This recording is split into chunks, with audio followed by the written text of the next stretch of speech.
শিশির ভেজা সকাল, Merdeka celebration দেখতে যাচ্ছি। আপনাদের মনে প্রশ্ন আসতেই পারে, মারদেকা শব্দের অর্থ কী? মারদেকা মূলত মালাই শব্দ, যার আভিধানিক বাংলা অর্থ হচ্ছে স্বাধীনতা। প্রতি বছর 31শে আগস্ট মারদেকা স্কোয়ারে স্বাধীনতা উদযাপন করা হয়। 1957 সালের এই দিনে মালয়েশিয়া, তৎকালীন মালাই ফেডারেশন, ব্রিটিশ উপনিবেশক শাসন থেকে স্বাধীনতা লাভ করে। প্রথম প্রধানমন্ত্রী তুনকু আব্দুল রহমান সেই দিন মারদেকা মারদেকা বলে ঘোষণা দেন।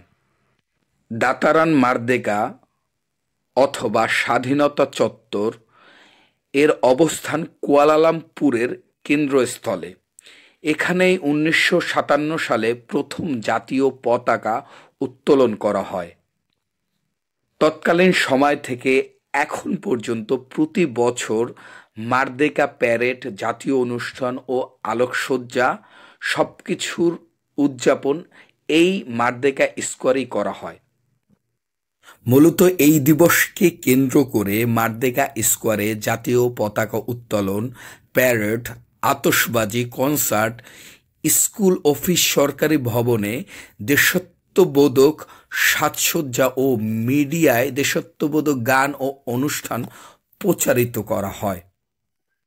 এটি মূলত একটি দিবস নয়, এটি মালয়েশিয়ানদের ঐক্য, আত্মত্যাগ এবং জাতীয় গর্বের প্রতীক।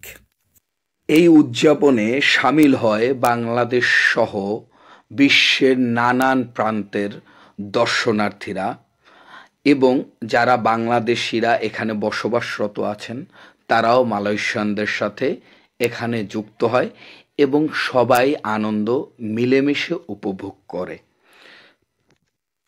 মারদেকা স্কোয়ার কুয়ালালামপুরের অনেকগুলো ট্যুরিস্ট প্লেসের মধ্যে অন্যতম।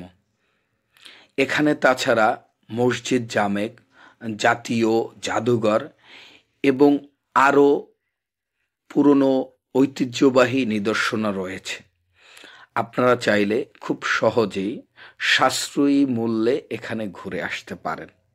যারা কুয়ালালামপুরের বাইরে থাকেন তাদের জন্য খুব সহজে LRTতে মসজিদ জামেক স্টেশনে নামলে আপনারা পায়ে হেঁটে এই মারদেকা স্কোয়ার এক্সপ্লোর করতে পারবেন।